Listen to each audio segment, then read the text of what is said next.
What's going on, everybody? It's Travis from Travis Takes the Loop here, and I have a very special edition.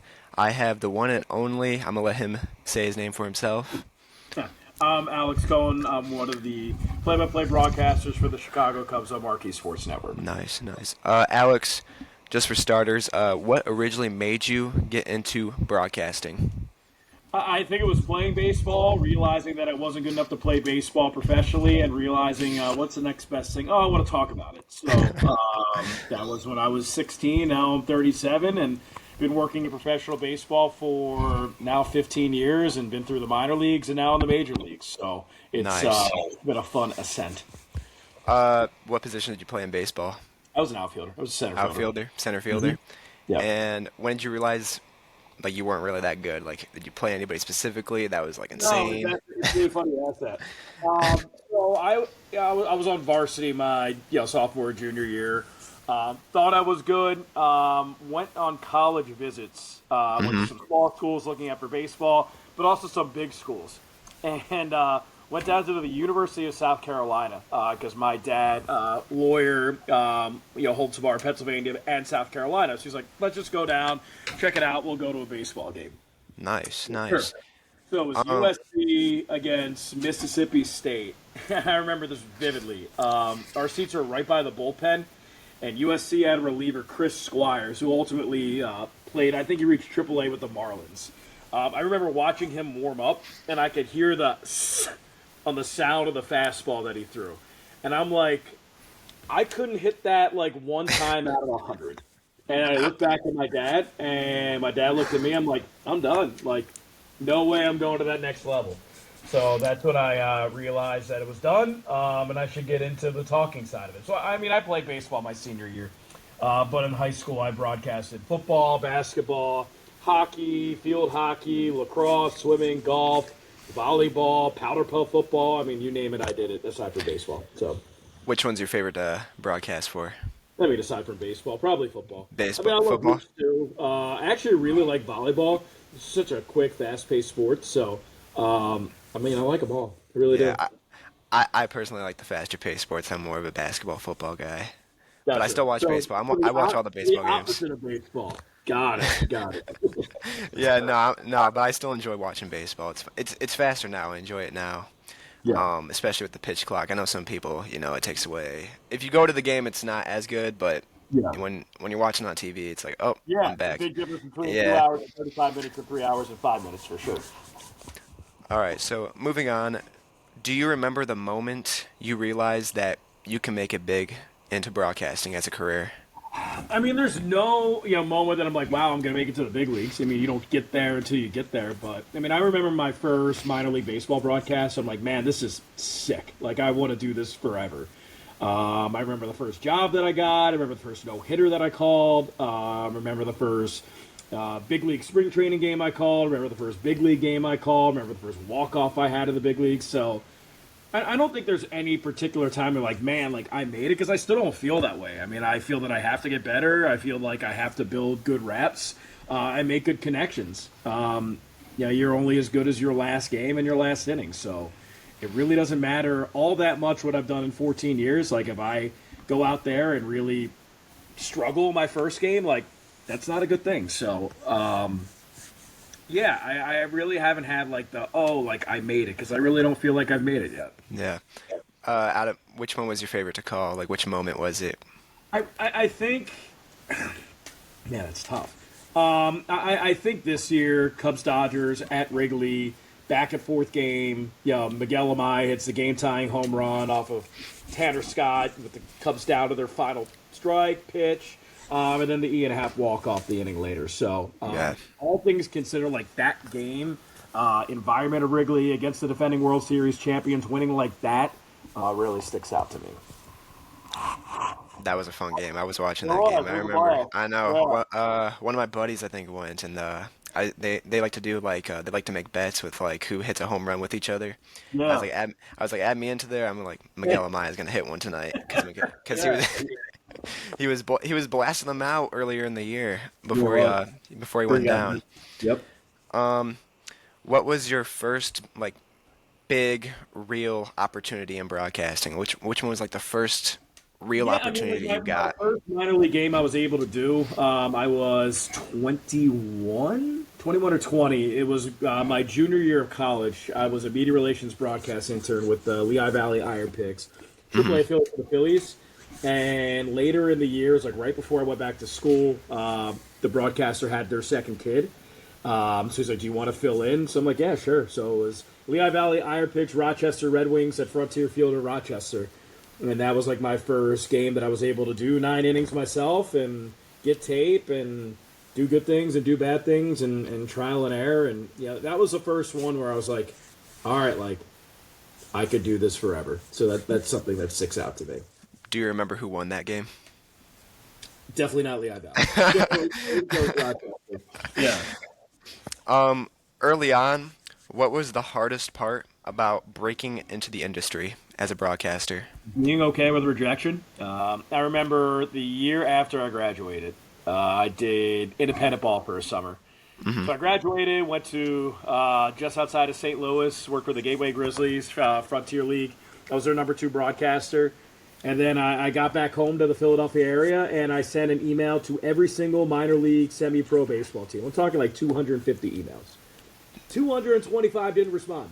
90% did not respond. Wow. So just being okay with that and focus on the ones who do respond or are willing to engage, are willing to give feedback. And out of those that you interview with and you don't get the job opportunity that you want, just be happy with the ones that say yes and take advantage of those opportunities that do say yes. Do you remember which one reached out to you first or accepted you first? Yeah, it was the Huntsville Stars, AA affiliate for the Brewers. They didn't have a broadcaster the previous year, and they said if you come down here and you sell $10,000 worth of advertising, you can call all 140 games for us. And I sold $10,200 worth of advertising. So real Nice. I know those advertisements on TV are a pretty big deal. Yeah, absolutely. Everything is advertised, it seems like. It is. How did you work on your skills when you were first starting out? Trial and error. I made it, it was 140 games, so I did those 9 innings, 140 games, and tried some things, and made sure I always went back and listened to myself, and I would close my eyes and just be like, oh, like, that sounds good. Oh, that sounds like crap. I'd make sure that I would send my tape out to people that I trusted, and, they would give me a lot of feedback, and I would try to take 10% from every feedback and be like, I'm going to implement that into my broadcast. Because I might not fully agree with what they say, but if I take the 10% that I can really see eye to eye with, I'll become 10% of a better broadcaster. So just to make sure that I send my tape out and make sure that I go back and listen with a critical and fine ear, like that definitely got me better and in the right direction. That's awesome. That's awesome, man. Was there anyone who helped you or opened doors to get to where you are right now? So many. Or was it? I can't even name all of them. I wouldn't be here if not for the people who critique my tapes, for the people who, lent an ear, who said something to somebody else, who said something to somebody else. I mean, I'll start it with Marquee Sports Network with Boog Shambi. I mean, I'm probably not here in this position without Boog saying in 2023, like, you should come do spring training games, and going out on the limb for me and giving me that opportunity. So if not for Boog, I'm probably not in this position. And if not for, guys in minor league baseball and women in minor league baseball and people who I've met who have said, hey, you should do this, you should email this person, I've talked to this person on your behalf. I mean, anybody from, Ken Korak in Oakland to, Vince Cotroneo, who was one of the Oakland Athletics broadcasters for 2 decades, to Joe Davis with the Dodgers, to Wayne Randazzo with the Angels, to even in like minor league baseball, Kurt Bloom with the Birmingham Barons, Mick Gillespie with the Tennessee Smokies, the guys who I interned for in Lehigh Valley, Matt Province and John Schaefer, Adam Young, who's now the broadcaster for New Mexico State. He was with me in Gateway and gave me some crucial advice that I don't think I would have been here if not for him. The people who gave me the opportunity in Melbourne, Australia, John Balgini in Idaho Falls, Bowling Green. I was there for 2 years, so the people who I was able to work with and cultivate relationships with. Then going to Iowa and working with somebody like Dean Ellis, who had been a AAA broadcaster for 30 years. And the guy who hired me, Randy Wayhofer, former radio broadcaster. Without all of them, no chance I'm here. So to answer your question, a lot of people. That is a lot of people. That is a lot of people. And there's more, and there's so many that I'm missing, and I That's a lot apologize. of connections. The biggest Yeah, thing is connections. That's what yeah, I've learned. absolutely. Um, what do you think helped you stand out enough to keep getting opportunities? Be myself. Um, I think I learned when I was 30, like what my voice was, what my personality was, and just being secure in that. And either they were going to like me if they like me, if they don't, they don't. And just being secure with that, being willing to learn, having a passion for baseball, making sure that shines through, smiling during my broadcast, being happy. Like if I'm not happy, the person listening and watching probably isn't going to be happy. So Yeah. just making sure that I had those attitude adjustments and being comfortable with myself, I think really helped me stick out. All right, so we're gonna move on. We're gonna talk about your Iowa Cubs like broadcasting career Yeah, slash sure. life, whatever you want to call it. Yeah, Uh, First question: what was it like calling games for the Iowa Cubs and being around the team on a daily basis? that's awesome. I mean, that's what you do this for. It's your life, and working in minor league baseball, it's not just the game. It's media relations, it's team travel, it's sales, it's everything. So. It was an all-inclusive, intensive experience, and being able to do that for 7 years was, yeah, it meant a lot. What did you enjoy the most about covering the Iowa Cubs? Which one was Calling like? games at Principal Park, baby, best stadium in minor league baseball. I don't think I've ever been there to You should go Iowa. down. It's exactly what minor league baseball should be like. Yeah, the fan experience, the promotions, the crowd. I mean, you get there on a Friday night, there is no better atmosphere of baseball. So I loved it. And then, have there been moments where you called a player in Iowa and later watched them succeed with the Chicago Cubs? Yeah, a lot. Yeah, Pete Crow Armstrong, Cade Horton, Matt Shaw, Ian Happ, David Bodie, Kyle Hendricks. I mean, he was more down as a MLB rehabber, but Wilson Contreras was down as an MLB rehabber. Chris Bryant was down as an MLB rehabber. So those are just guys that stick out to me. Which one was your favorite to see in Iowa? PCA.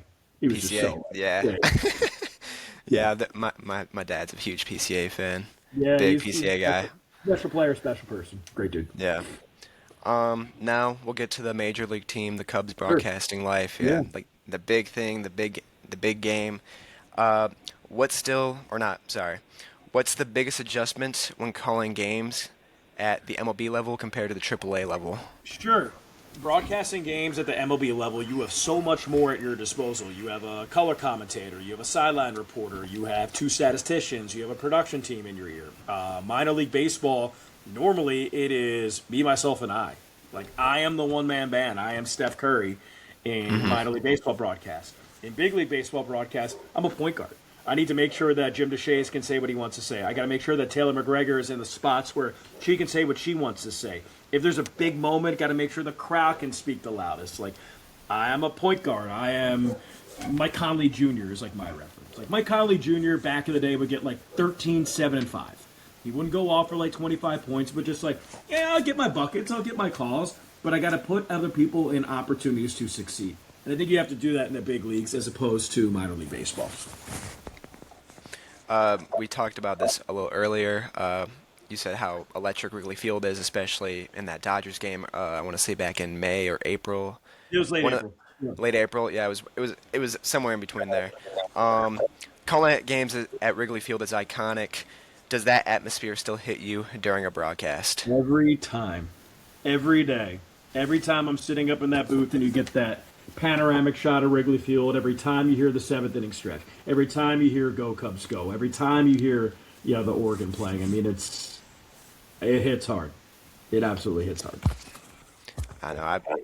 It is hard. It does hit hard when, especially as a fan, because I went Yeah. to three this past year and I've seen some pretty crazy ones, like when PCA hit the home run off the scoreboard against the Oh Brewers. yeah, with Milwaukee. Yeah. That one was crazy. Yeah. It's And then I saw the Cubs play the White Sox in May, and they cool. won like 13-3. It was like a football Yeah, they score. won all three of those games. They swept Yeah, them. and then and the Royals won.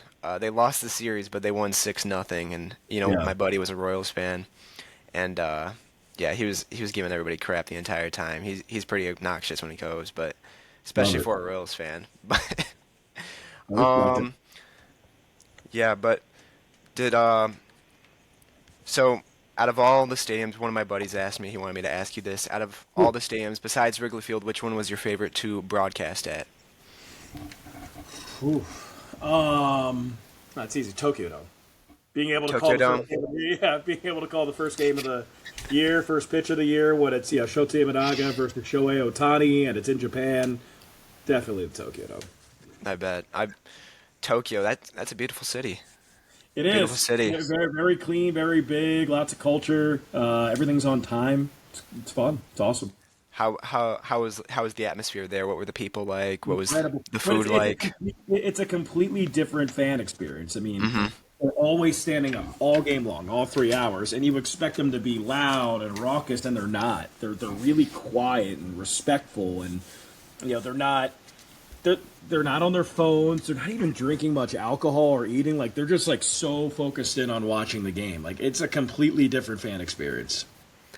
How would you compare the Cubs fan base compared to the Tokyo fan I base? mean, like they're both rabid, and they're diehard, and they follow everything. They just follow the game in different ways, and they react to the game in different ways. Yeah, I mean, I think the Cubs fan base is the best in big league baseball.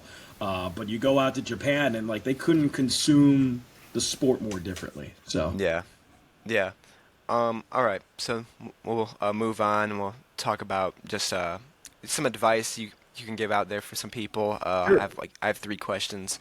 go for it. Um, so what still motivates you to do this job every single day? Yeah, I mean, I call baseball for a living, and that's something that I try to remind 16-year-old Alex, like you get to do this for a living, you get paid for it. You get to make people happy, you get to make people laugh, you get to make people enjoy the game that you grew up enjoying. So if I'm not doing a good job or I'm not happy doing it, then like the person watching and listening is probably they won't enjoy it. And Yeah. how I got into baseball was enjoying listening to it and enjoying watching it, and I want other people to have that same experience. So that's what drives me. So what's one lesson you've learned in your career that applies to life outside of baseball? Smile, baby. Smile.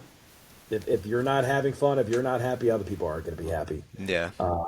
And just remembering that it's baseball and it's not that serious. And believe me, like people spend their hard-earned money on going to baseball games and rooting for teams and buying jerseys and merchandise, but it's baseball. It's supposed to be fun. It's Yeah. supposed to be like a leisure, fun activity that you can bond with your friends and you can bond with your family members and other fans. Like the best part about going to a game is like you're just sitting next to somebody you don't even know. There's a big thing that happens and you're like jumping up, hugging them like you've known them for 20 years. You just met them 5 minutes ago. So I think Yeah. sports can bring you that atmosphere and just keeping that relative. Like we're not curing cancer. Like this is baseball. It's supposed to be fun. Yeah. What advice would you give to someone who wants to follow your path into sports broadcasting? Try to be more linear. No, I think it's take a deep breath. And there's going to be some games that you really struggle, and some series that you really struggle, and some months that you feel like crap. But in the grand scheme of things, over the course of a season, all you really need is one good pregame interview, one good intro coming into a game, 5 good highlights, 2 good half innings. That's it. That's it. And obviously, you want to do better than that. Like, there's a Yeah. drive to do better than that. But, the person who's going to hire you for the next job or your boss isn't going to be like, oh, over 140 games, you struggled. Like, you're going to send them that clip and that highlight tape. And as long as you have, like, those basic fundamentals, you live to see another game. And it's just like surviving and then ultimately thriving. And I felt like I had to survive for a decade before I've thrived for the last 4. Was there ever like a time or moment where you had so much fun that you forgot that you were on the job? Oh, big time, big time. I mean, I got to call games in Melbourne, Australia, which was a summer out there, winter here for the Australian Baseball League, and it was like studying abroad, just with baseball and not school. So yeah, Yeah. I definitely had too much fun out there. When it was like 95 degrees in December, it was heaven. Oof. It was amazing. So I don't yeah, know if I would, I don't know if I would enjoy 95 degrees in yeah, December. yeah. If you're by a beach, you would. Um, but it was fun. Yeah, definitely. Yeah, that summer out there, winter out here sticks out. All right, so now I got some fan questions, follower questions. I asked people yesterday to give me some Yep. questions for you to ask. These are some of them are about the Cubs, some of them are for just outside of just baseball and Cubs and Good. all that. Yeah. All right, so we got one from Jack Pokow, biggest Cubs fan I know, biggest Cubs fan I know. Um, what do you think of the Edward Cabrera and Alex Bregman additions to the team? I mean, I've been saying for a long time that I need a power right-handed arm and a power right-handed bat, and they got both. With Edward Cabrera, you need to get in order to give, or you could go vice versa, give in order to get. I love Owen Casey. I've seen Owen since 2023, and I think that in that Marlins lineup, he's going to hit 20 homers, 30 doubles, and he's going to be a really productive player for a long time. But Edward Cabrera has those arms that don't come around in baseball very much. Yeah, he throws a 99-mile-per-hour fastball. Changeup is topped out at 97 miles per hour. You can drop that arm angle, throw a good curveball. His arm talent is better than almost anybody I've ever seen. So it's worthwhile taking a chance on a guy like that, especially somebody who's under control until 2029. With Alex Bregman, you're talking about a guy who not only does he have like the stats and the credentials, he's a former MVP candidate, really, really good player. I mean, I wouldn't call him like a superstar right now. I mean, if you look at the OPS over the last 5 years, it's somewhere in the 800s. It's really good. But he brings such an intangible factor. Look down the list of his seasons. There is 1 year where his team didn't make the playoffs. And that was technically his debut year. Not even his rookie year because it didn't count as his rookie year. He only played like 42 or 46 games. But Yeah. the year after that, like technically his rookie year, won the World Series. Like some guys just win. Like there's an intangible factor that they bring in. They have an aura about them. They have a confidence about them. They bring the locker room together. And for everything that I heard, like he is that type of guy for, what was the Red Sox locker room last year? What was Astros locker room in the years that they won? He's a winning player and somebody who's going to play Gold Glove caliber defense at third base. He's a guy who can get close to 200 hits per year. He will get on base. He doesn't strike out very much. He knows how to hit in so many different situations. And he's just a pro all the way around. He is the perfect guy that you want to have in your clubhouse for the next 5 years. Yeah, I already like him because he signed Alex Bregman signed that deal during the Bears game when they were like down 21-3. Yeah. Came all the way back, and then like after he posted on his Instagram story, the Yeah, Bears. good omen, right? I know. Good And then omen. last night he was at the Blackhawks game, repping the Hawks. So He's all in. he's embracing the culture here. He knows how to make people to like He him. knows what's up. He knows Yeah. what's up. All right. Next question we got from sports_freaks_podcast.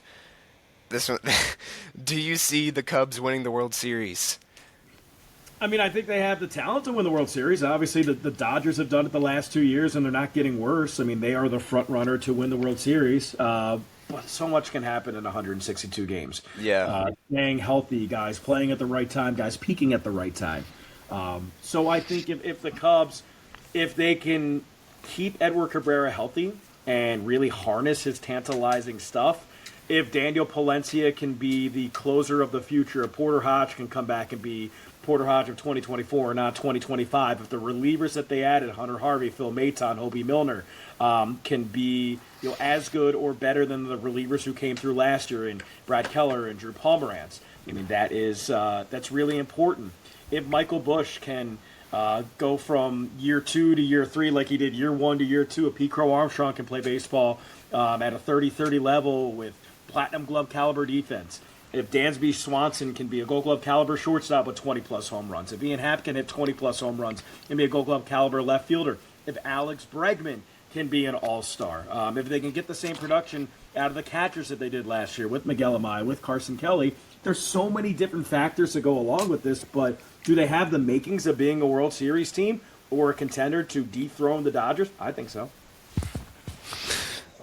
Next question we got Talento_creations. He asked, "Will you let me broadcast with you?" Probably not a Cubs game, but if you want to go to like a high school baseball game and like bring a recorder, yeah, I'll broadcast with you. That's fine. All right, so he said yes to Lento underscore creation, so there's your answer for that. Yeah, like a little caveat. Yes, I will. I can broadcast a game with you in your life. That's fine. What game? We'll see. All right. I know. I saw that one last night. I was cracking up to it. There's my answer. That's I can give. All right. And then, last but not least, our final fan question is from Caleb. What's your favorite fast food, and what do you get from there? All of it. All of it. But if I like, I can have one fast food. Yeah. That's it.